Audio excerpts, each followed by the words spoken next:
Well, Nebraska loses again, this time at home to UCLA. The final 3 games are going to be a slog. Let's talk about it.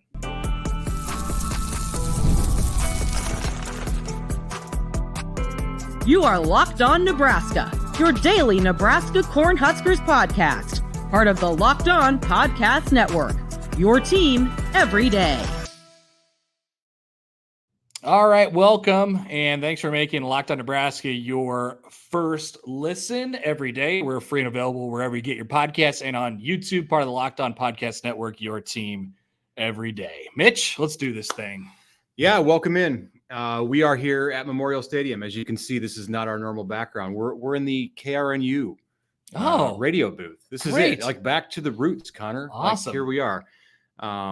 Not back to the roots of Nebraska football. These are not the roots of Nebraska football. I don't know what this is as it relates to Nebraska football, but 27-20 is your final. UCLA, 2-win UCLA, now 3-win UCLA leaves Memorial Stadium for the flight back to nice and warm Los Angeles as winter sets, as winter rises on the Nebraska football program. Connor, it feels right here like Nebraska may not win another game this season. I think that's the takeaway that a lot of fans are going to walk. Have the fans are gone. We're an hour after this game ended, an hour and a half after this game ended, and I think a lot of people are making their ways back home, wondering where that 6th win and bowl eligibility is going to come from. Yeah, I mean, I feel like I sat down there in the press conference, and I felt like I had been to that press conference 400 times, and that's a shame because we're now 21 games deep into the Matt Rhule era, and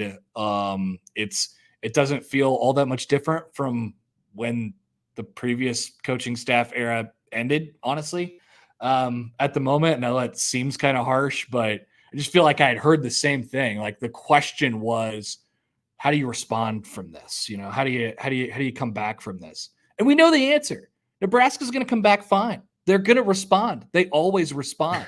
And then they get back to the point where they have a chance to take a step forward. This week was a chance to take a step forward. Finally get to bowl eligibility, stack a week upon last week where you played really well against one of the best teams in the country who had a top 5 win today. And you fell flat on your home field. I mean, and so we do this. It's the roller coaster, up and down and up and down. And I don't know, like I can't help but think that we're going to be back in the same place in 2 weeks or 3 weeks, whatever it might be. So I came into this game thinking that Nebraska was going to carry momentum out of Ohio State, that the crowd would be energized, that Nebraska would be energized in much the same way that it was when it played Colorado in week 2. I thought the best comparison for what we would see from Nebraska at the start of this game was that game, and it was 28-0 at halftime. And it was a celebration. That game, despite being ugly in the second half, was a celebration that Nebraska had taken this step, that it could beat Colorado, that it could beat Deion Sanders, that it could beat Shedeur Sanders and Travis Hunter, which couldn't happen last year, which wasn't really all that close to happening last year, which didn't happen twice under Scott Frost. And there was real reason to believe that Nebraska was going to continue through the season and make steps. And while it hasn't been a continuous climb, it's been one step back, maybe a half a step forward, or a half a step back and one step forward. At least they performed admirably at Ohio State. And it seemed that something was in the works. And then look at the way this game started, Connor. An 8-minute drive for UCLA. And I don't want to hear about how that's UCLA's MO. UCLA was 2-5. Okay, you want to dig within those games and say the Bruins did this well or they did this well. And yes, that Ethan Garbers is a solid quarterback. Nebraska had multiple opportunities to get off the field on 3rd down. It had held Ohio State to 1 of 10 on 3rd downs last week. That's a far better team and a far more difficult place to play.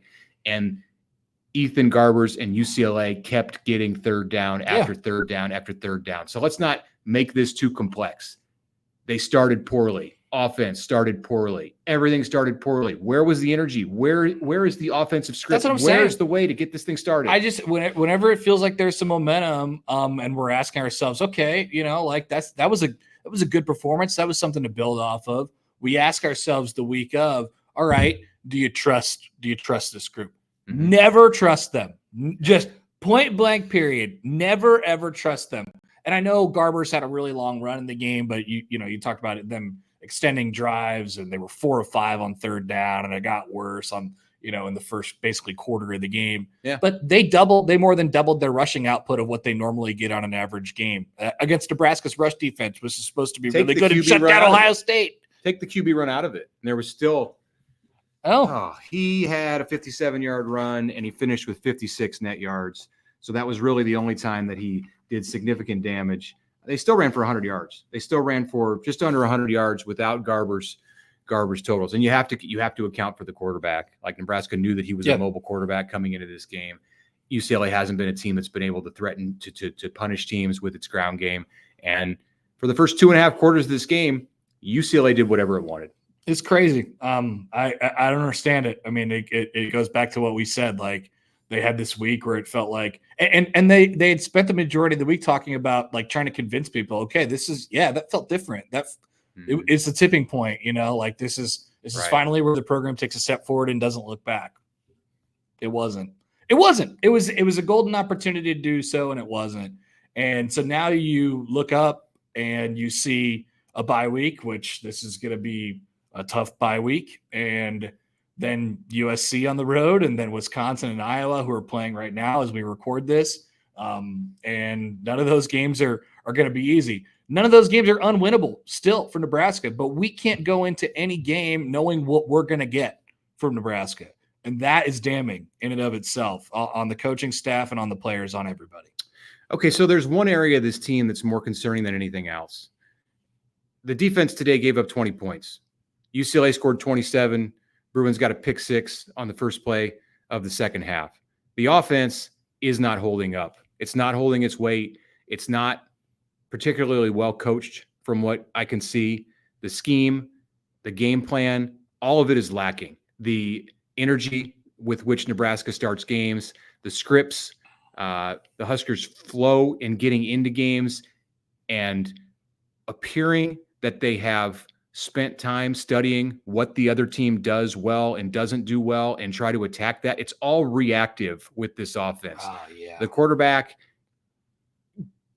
good for him for his toughness. Dylan Raiola going back out on the field after he was injured and then falling down in front of this full stadium or semi-full stadium at that point. Was it full by that time? Yeah. It's that's kind of symbolic of what we see from this offense.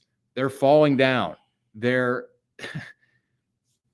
It's brutal to watch what's going on for the Nebraska offense. And I think we have to ask, and we can bring up this subject now that we've reached a bye week and we're going to go into the middle of November. The last 3 games with Nebraska still out there, 0-3 this year as it seeks bowl eligibility, going to USC.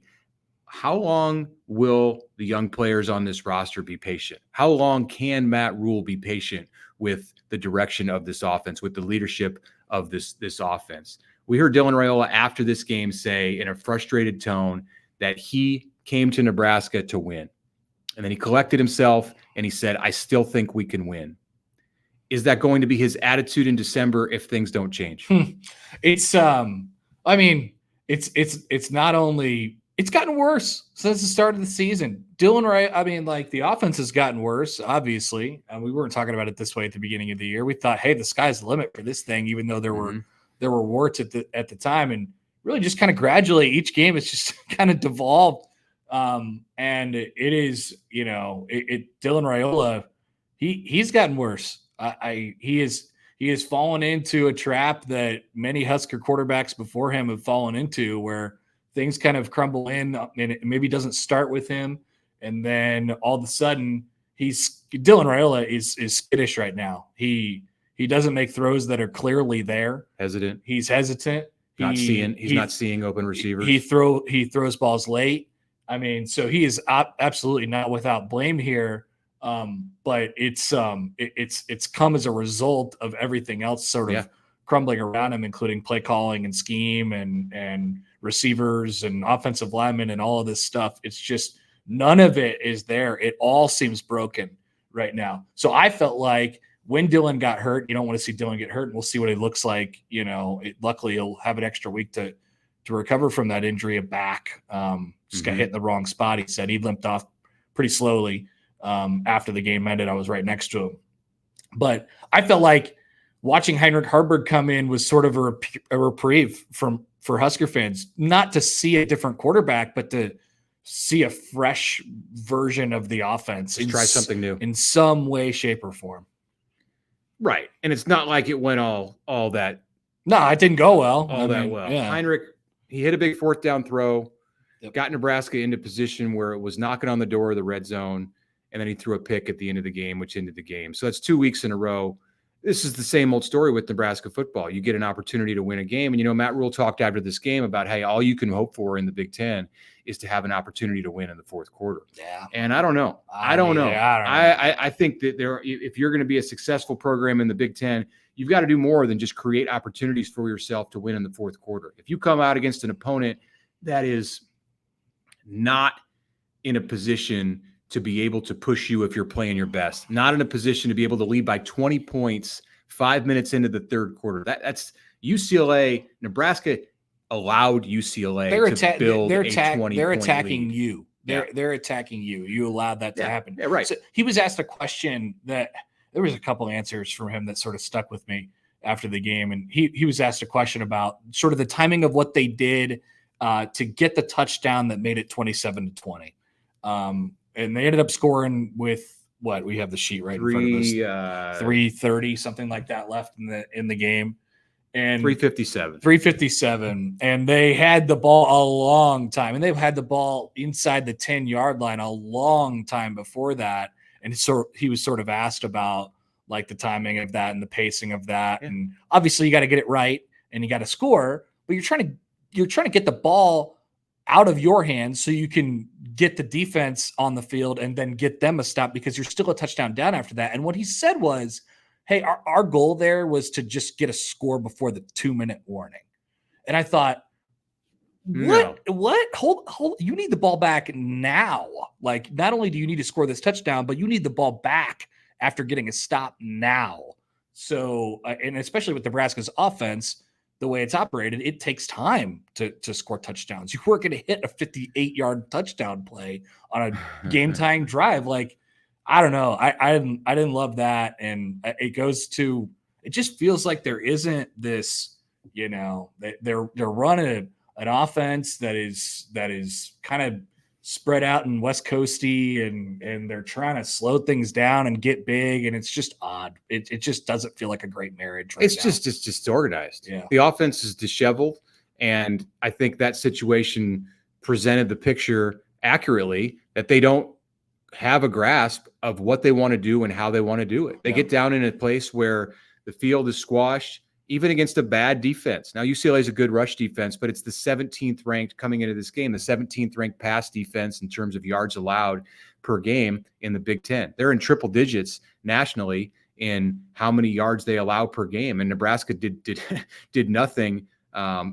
save for a couple of the throw to Ja'Cory Barney early in the game, which was Nebraska's only first down in the first half, was a Hail Mary, essentially, where the freshman made a play. The freshman receiver made a play. I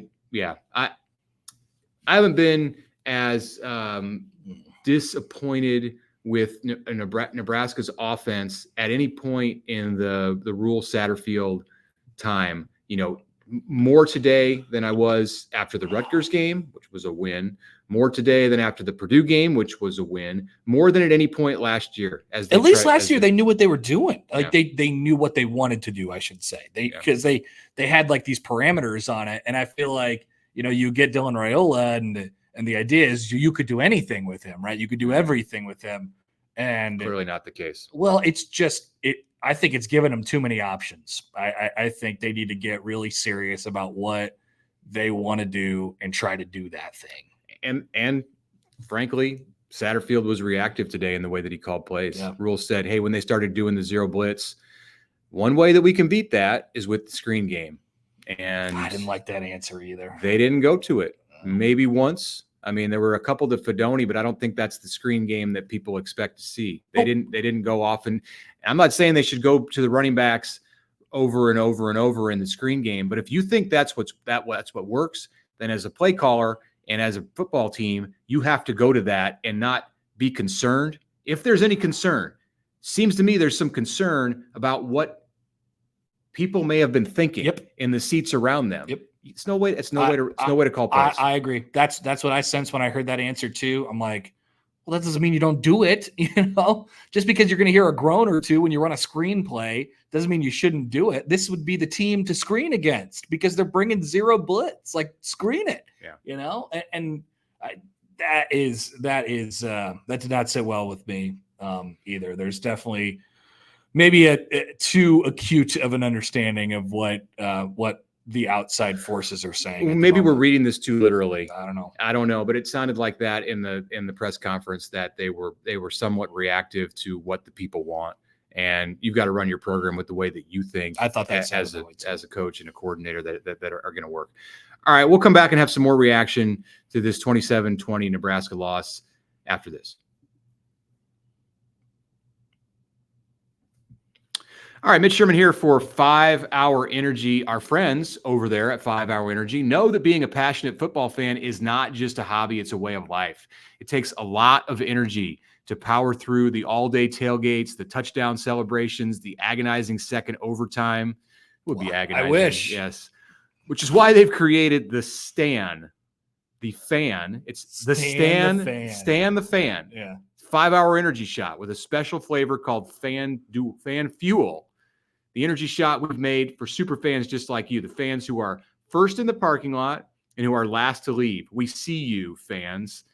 Nebraska probably could have used some of this fan fuel today at a variety of points throughout the game against UCLA. It did get a bit quiet in this place at times on Saturday.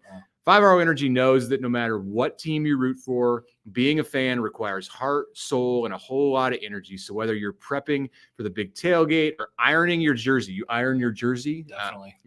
Your game to-do list is always a mile long. That's why the limited edition Stan the Fan 5 Hour Energy shot is here to help keep you fueled through the season. So what's your fan fuel this week? Whatever it is, do it with a 5 Hour Energy.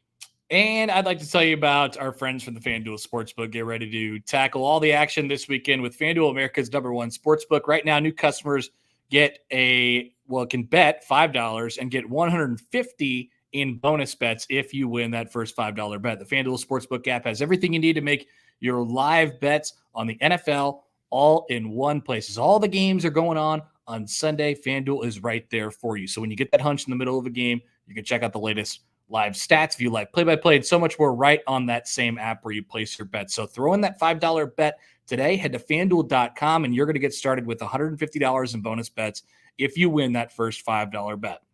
That is with our friends from FanDuel. FanDuel. FanDuel.com. Make every moment more with FanDuel, of course. Let's do that again. There we go. My apologies, Connor. We're back. It's all right. Let's talk about, what else do we have to talk about? Where do they go from here? Yeah. Where do they go? Like I said, I can't help shake this feeling that I think they'll respond. Like I do. It's just the inconsistency of it all that sort of, bothers me, I guess, a little bit about it. Cause you don't really know what to expect other than it being inconsistent, right? They're consistently inconsistent, and it's not an effort thing. It's mostly an execution thing. And that's from a defense that is old. They've been around for a long time, and obviously an offense that can't really execute much of anything right now. But I would expect them to play well at USC and maybe fall short. And then we're having this discussion about what's real and what's not real. And we'll do all this whole thing again like it's Groundhog Day. We're not going to be fooled by this going into Wisconsin. I'm going to try not to be anyway. If Nebraska wins at USC, sure, then that'd be great. We'll look at the optimism. We'll allow Nebraska fans. We'll encourage Nebraska fans to celebrate bowl eligibility. What a surprise that would be to get bowl eligible at the Coliseum at USC. There was a moment, but we're not going to. If it doesn't happen, we're not going to allow ourselves to fall in the same trap that we did after the Ohio State game, where you think things are fixed and now is the time where it's going to all come together against Wisconsin, because we saw what happened today. There was a moment out there where I started to prepare. So I'm writing during the game the immediate takeaways that we post on The Athletic in the minutes after the game. And at halftime, I began to work up, well, really after the pick six, I began to work up the copy about Nebraska losing and losing a third consecutive game when it had a chance to be bowl eligible, And then the Huskers started to come back, and I thought, well, I better get a second version ready. So this is a fairly normal tactic. If it's a close game, get a second version ready. And the beginning of that story focused on how you always knew it was going to be hard with this group. If it's going to get there, it's going to have to be hard because nothing is easy with Nebraska football. And then I thought, as Nebraska started to come back and the Huskers made it 27-14, and you're thinking, hey, they got the ball back, they can score, it'll be 27-21. Nebraska did score. Nebraska then missed the extra point. Yeah. What are you thinking then when Nebraska misses the extra point? Oh, they're going to have to go to overtime to get to bowl eligibility. No. And we know how overtime goes. That's what I did not go that far. I could sense as that game started to turn back Nebraska's direction a little bit after they got before they got the touchdown to make it a 7-point game. I thought they're going to get that touchdown to make it a 7-point game. And then they're going to have a chance to go down and tie it. And they're not going to do anything with it. And guess what happened? Exactly that. And for it to end on a play where Heinrich Harburg throws it to Ja'Cory Barney, who gets a hand on it and it's tipped up and he kicked it. He kicked it to the defender. I was standing 13 feet away from it. He kicked it to the guy I was not aware of this. Who intercepted the football. I mean, not that, once again, I wasn't fooling myself that Nebraska was going to go down and score there. But you could always play games with this, at the end. And you knew how many times over the last decade plus, whatever, has Nebraska had a chance to go down in the last 4 minutes of the game, either tie or take the lead. And how many times have they scored points? I feel like zero. We saw it last week. Nebraska had a chance. That's true. But that was with what? 7-8 minutes left, somewhere in that range, to take the lead against Ohio State. No, it was less than that. They were within the 2-minute timeout range unless my mind is in a million different places right now. But there was a short. They didn't score. Right. There was a very short amount of time left on the clock. I'm talking about the drive with the targeting call. Yes. And ultimately the interception. Yeah. At that situation where Heinrich Harburg threw the interception, there were 29 seconds left on the clock. So if that falls incomplete, which in most football situations it would, you don't generally kick the ball to the defensive back.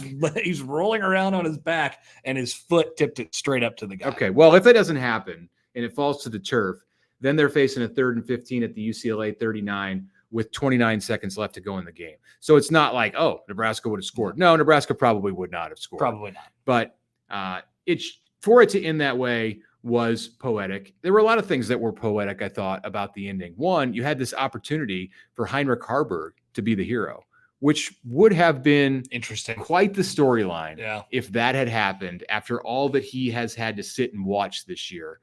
And we're not saying that he's been wronged, but all that he's had to sit and watch this year, having been the starter last year when Nebraska was first in this situation, it kind of made me think, how far have they come?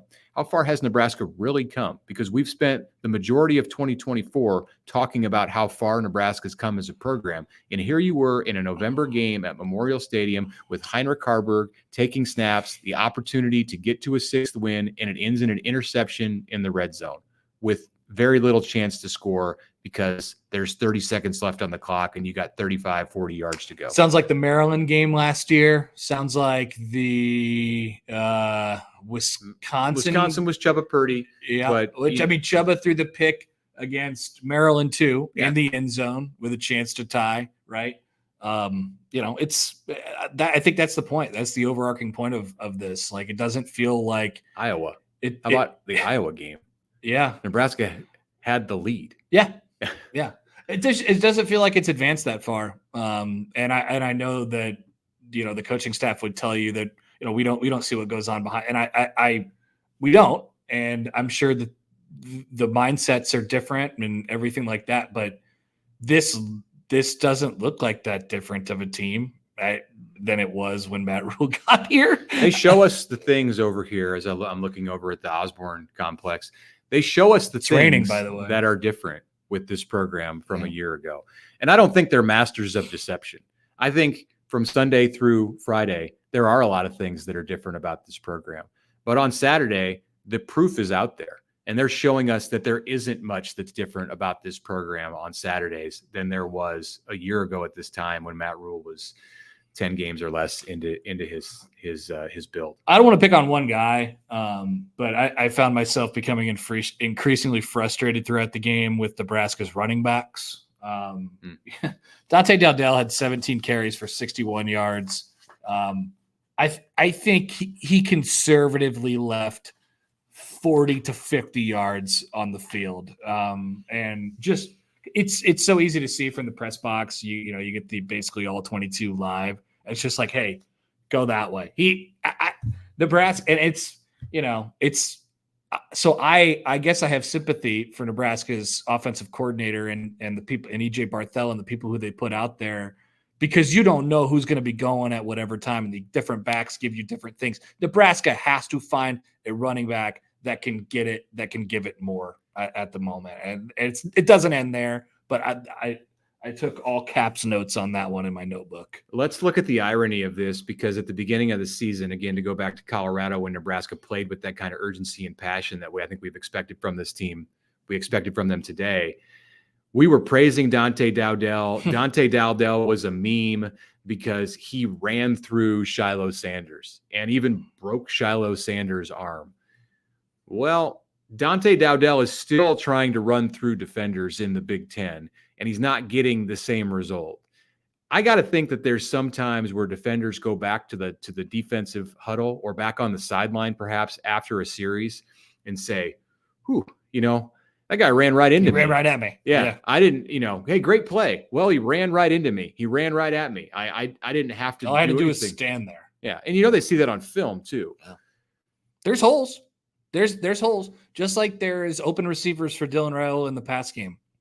Like, I don't know. We spent a lot of time talking about the offensive coordinator, and we talked about him already on the show. Like, isn't it his job to create spaces where players can make plays? And the players aren't making any plays. I mean, so there's that element to it too. It's another example of how most of the things are broken on offense right now. Yeah, and they're being coached by Marcus Satterfield and his offensive crew. So whatever's going wrong on the offense, ultimately they're the ones who have to answer the call for it. No doubt. Yeah. I don't know who I gotta find my notebook, but I don't know what other things we should sort of hit on before we get out of here. Time of possession, like UCLA ran 21 of the first 25 plays, I think, on offense. Mm-hmm. And then Nebraska ended up having 15 plays more. Nebraska had 52 17 plays in the second half to 17 UCLA plays, and we're still only able to get 13 points out of that entire ordeal. You were a net positive of 6 offensively in the second half. They won the time of possession. They got out possessioned by almost 15 minutes in the first half, almost a whole quarter. That's nuts. It's crazy. Yeah, there's so much from this game, and we'll get into it as the week goes along. We're going to continue to dissect this. There's some things to think about too, Connor. You talk about the running backs and who's going to do this for Nebraska in the future. So Nebraska has a commitment from Jamarian Parker out of St. Louis. Chase Lofton was here today, who's one of the top tight end prospects in the country. He's committed to Florida State and is looking at a potential switch, a change of heart, a flip to Nebraska. Boy, they're going to have to do a job. The Nebraska coaches are going to have to do one heck of a job, not just in coaching this team. Now their job gets exponentially more difficult because we're nearing the end of the season. And the next time we see this team, it's going to be November 16th, and you're going to be less than 2 weeks away from Thanksgiving. We know what happens after Thanksgiving. It's flip season. It's transfer portal season. All of that starts to come into play. Up until today, it was October when Nebraska played. You could kind of put that stuff off in the distance and say, hey, they have time. They have an opportunity. They can show progress beat UCLA, get over that hurdle, and then move on from there. I think all of that conversation changes right here today at Memorial Stadium. Yeah, they're 5-4.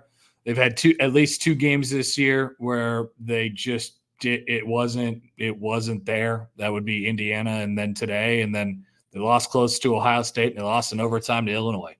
And that's the difference between 5-4 and maybe 6-3 or maybe 7-2. At this point, so the margin error is thin. Yeah.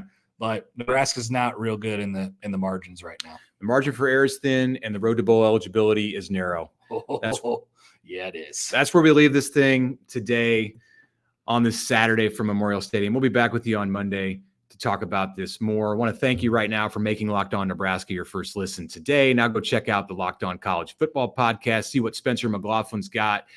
He's getting you through week 10 of this exciting season. Lots of good games today that weren't played at Memorial Stadium. You can find the link to the Locked On College Football podcast in the description of this show, so there's no need to search.